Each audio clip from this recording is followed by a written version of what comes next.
In astonishment, I widened my eyes, gazing down at my daughter Emily. It was a momentous occasion, her first time addressing me as Mom. Over the past year, Emily, my husband's daughter from his previous marriage, had kept a certain distance, never warming up to me. Yet in this moment, she uttered the word I had longed to hear. The emotions overwhelmed me, and tears were on the brink as she extended her right hand towards me. Nestled in her open palm was a ring, upon closer inspection, a wedding ring seemingly sized for a woman. As Emily, the child I didn't give birth to, lowered her gaze and trembled, she knelt beside me, revealing the origin of the ring. "It's from your real mom.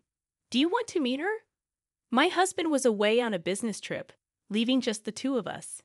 Loneliness crept in, and I gently asked Emily, should I leave? Nonchalantly, she responded, "Nah, I want you to throw it away." Perplexed, I listened to Emily's story, and anger began to well within me. Should I leave? Holding my 10-year-old daughter tightly, I reassured her that I would respect her wishes. Stroking Emily's tearful head, I whispered, "Tell that person tomorrow that I'll do as she wishes. I won't forgive anyone who makes my daughter cry. They'll get what they deserve." I am Catherine, 29 years old, a stay-at-home mom who got married last year to my husband, Bob, 37. It's the second marriage for both of us, and we met at work. Despite the typical senior-junior relationship, Emily, Bob's 10-year-old daughter, hadn't warmed up to me at all. Emily's real mother, Linda, had a tumultuous relationship with Bob, marked by heavy drinking and multiple affairs. Bob revealed that they would have divorced sooner if not for Emily. Linda disappeared when Emily started second grade, leaving only a divorce paper with a ring and signature on the table. For a year after that, Bob raised Emily on his own, a task he took on after being my supportive senior at work. Feeling a strong connection with Bob and wanting to support him, I took on some of his tasks and worked late alongside him so that he could get home earlier. However, I wasn't the only one offering support. Everyone admired Bob for his competence and kind personality. One day, when the school called because Emily had a fever, I was the one making a fuss about him going home. I urged him, "Please go home to her. It's so sad she's sick." Even when faced with a meeting in the afternoon, I offered to make an apology call on his behalf. Fortunately, my voice echoed down the corridor, reaching my dad, who happened to be passing by. He immediately let Bob go home to be with Emily. This incident brought Bob and me closer than ever before. My parents, aware of Bob's reputation and character at the company, didn't object to our marriage despite his previous divorce. Emily, although not warming up to me initially, became a crucial part of my family. Even after a year of our marriage, Emily hadn't fully embraced me. However, one night, as Bob left for an international business trip, Emily finally spoke to me. With disbelief, I looked down at her as she uttered, "Mom." Actually, it was the first time she called me Mom, and my vision blurred with tears. Sniffing back my emotions, I turned around to face her. In her outstretched right hand was a small ring. Upon closer inspection, a wedding ring, presumably belonging to a woman. "It's my biological mother's," she explained. I wiped my hands on my apron and crouched down, acknowledging the significance of this item. Even if her biological mother had been a terrible parent, she might still hold importance to Emily. With Bob away on his business trip, I gently asked, "Do you want to see your real mom?" However, Emily shook her head and made an unexpected request. "I want you to throw this away." Baffled by her sudden decision, I questioned, "Why?" Her response revealed a disturbing encounter.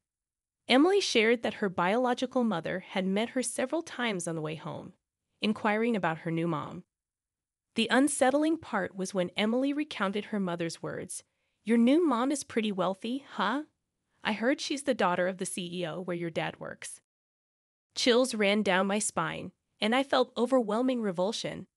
Emily continued, "My mom said your new mom is pretty wealthy, huh? I heard she's the daughter of the CEO where your dad works." The revelation took a darker turn when Emily disclosed her mother's demand. "My mom met with my dad, She told him to either send me over or bring money, but it seems like Dad doesn't have much money. The revelation that Emily's biological mother, Linda, planned to talk to me next and instructed Emily to throw a fit about not wanting to go to her place left me seething with anger. Tears streamed down Emily's face, and my heart broke for her. Should I leave? The thought crossed my mind, but instead, I chose to embrace my 10-year-old daughter, who had reached a heartbreaking conclusion. Stroking Emily's tear-streaked face, I whispered, "Tell her tomorrow that you'll do as she wishes. I can't accept someone like that as a mother. She made my daughter cry, and she's gonna pay for it." After Emily fell asleep that night, I called Bob to confirm the disturbing details. It turned out to be true, and Bob, apologetic, revealed that he hadn't shared this information earlier to spare me worry. Learning about Linda's ambush on Emily was news to him too. I inquired if Emily wanted to live with her real mom, even though she acknowledged Linda's shortcomings. However, Emily expressed a desire to continue living with us. Bob's anger was palpable even over the phone, and he shared his plan to meet Linda along with Emily on the next school holiday. Urgently, he asked if I could wait until his return from the trip, but I couldn't stay quiet any longer. She made Emily cry, and I reassured Bob not to worry. The next day, as I tidied my room, Emily returned from school. I asked about her encounter with Linda and whether she delivered the note. Emily confirmed the meeting was set for 10 a.m. on Saturday. I suggested we buy some new clothes for the occasion, emphasizing it might be the last time we see Linda. Despite initial uncertainty, Emily expressed her determination not to see someone causing trouble for Dad and me. As she happily complied with my instructions to wash her hands and have some snacks, I watched her energetically exclaim "Yep" and head to the bathroom. Dressed in recognizable high-end brands, Emily and I headed to the designated coffee shop. Normally, I wouldn't pick such clothes, focusing on what Emily loves. However, today it served as a challenge to Linda. I reminded Emily to trust me no matter what was said. With her firm nod, we confidently entered the coffee shop, where Linda greeted Emily with admiration for her lovely clothes. Despite Linda's instructions, Emily chose to sit next to me, ignoring her mother's words. Linda's face betrayed a slight twitch, but she quickly plastered on a smile to conceal any hint of irritation. Returning the gesture, I deliberately placed a heavy paper bag and a branded purse in front of Emily, emphasizing their precious contents. Linda's eyes betrayed a change in color, greedily staring at the paper bag, likely assuming it held a luxury purse and money. I ordered coffee for myself and a cake set for Emily, setting the stage for a delicate conversation. After exchanging introductions, I broached the topic. "You want Emily back, huh?" Linda affirmed, "Yes, indeed. She's such a lovely girl. I just want to raise her on my own." "I see," I responded. "I heard from Bob that you, Catherine, truly love Emily like she's your own daughter." Linda acknowledged my sentiment, to which I continued, "Well, it breaks my heart to think of taking Emily away from someone like you. So, I was thinking maybe you'd give me something in return."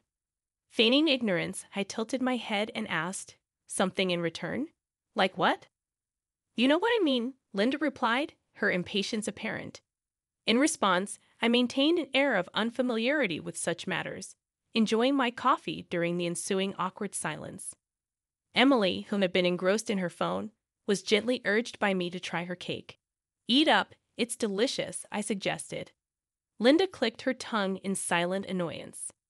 After a brief silence, Linda leaned in and impatiently stated, "I mean money, just money." "And money, you say?" I purposely responded in a slightly louder voice. Linda frowned inside, clarifying that she expected compensation for giving up her precious daughter.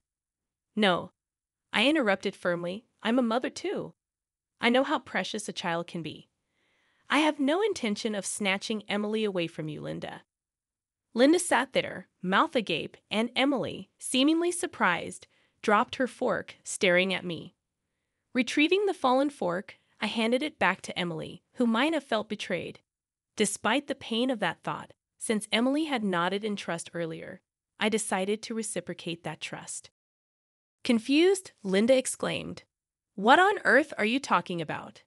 I assured her, "If both you and Emily wish, I will return Emily to you.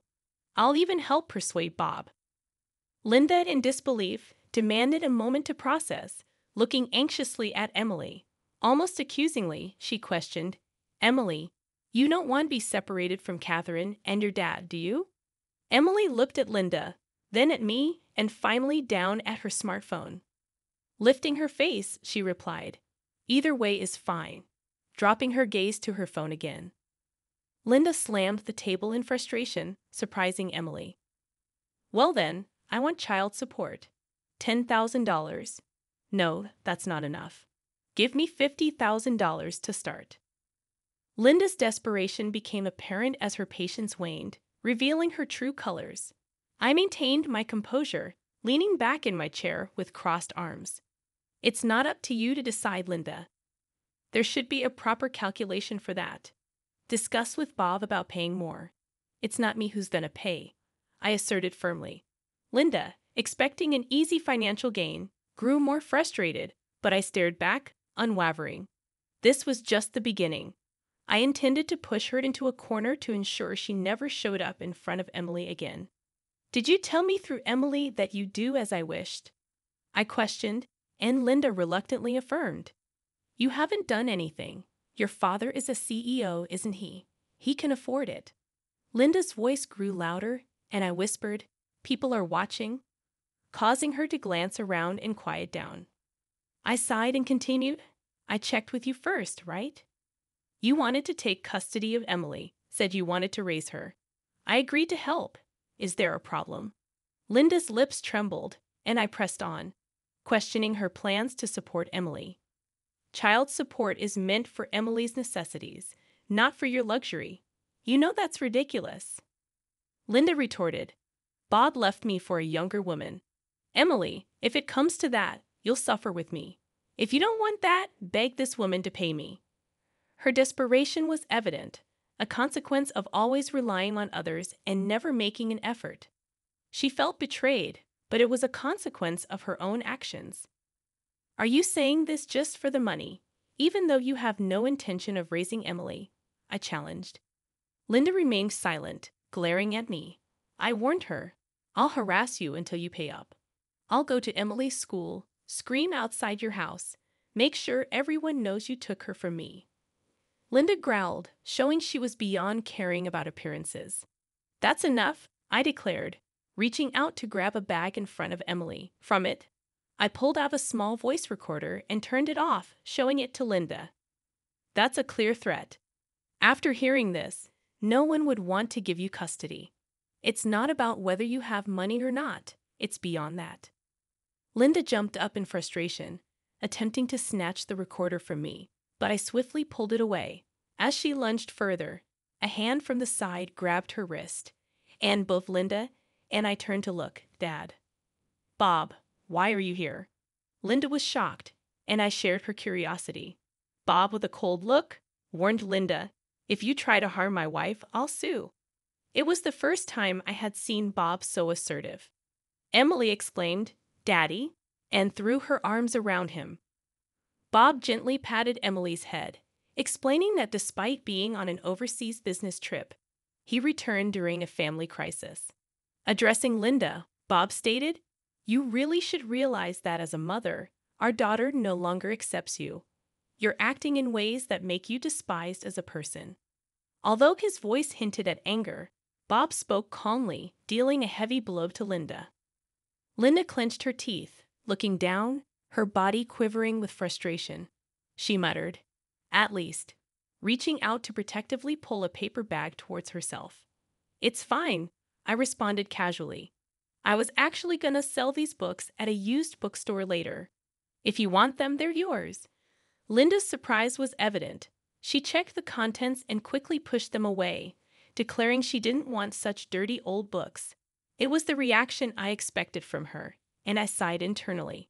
Emily, on the other hand, picked up the fallen book, dusted each one off sympathetically, and returned them to the bag. Crouching next to Emily, I explained, These books were given to me by your grandpa. Even though he's no longer with us, I thought he'd be okay with giving them away today. But since Linda doesn't seem to want them, would you like them, Emily?" With a smile, she agreed to cherish and read them. "Some of these are first editions worth thousands of dollars each," I added, surprising Linda. Bob firmly grabbed her shoulder, making her sit back down. Linda pleaded for the books, claiming I said I'd give them to her. Bob intervened, insisting they now belonged to Emily. Linda, desperate, begged Bob to convince me, citing her need for money. Bob responded, "I don't care, but I will cover the bill for our drinks here." He suggested we get ready to leave, turning to Linda once more, warning her against harassing his wife and daughter again. After apologizing for the commotion at the register, we left the cafe. Bob had urgently returned from his business trip, and the smartphone Emily always fiddled with had been her means of communication with him. Since that day, Linda never showed up in front of Emily or me. However, after Bob returned, Linda visited him once. Evicted from her apartment, with worn-out clothes and 2 bags, she pleaded for help. Bob refused, advising her to live more responsibly. From that day on, Emily and I became inseparable, like a real mother and daughter. She helped me with household chores not out of obligation, but because she genuinely enjoyed spending time with me. We shared countless stories, and Emily confessed that she had always wished for me to be her mom. When I asked why she had kept her distance, she admitted fearing the eventual separation from Linda. I reassured her that she didn't have to worry, as I am her mom now and would always protect her. Our bond deepened, and Emily replied with a radiant smile, making me cherish our connection even more.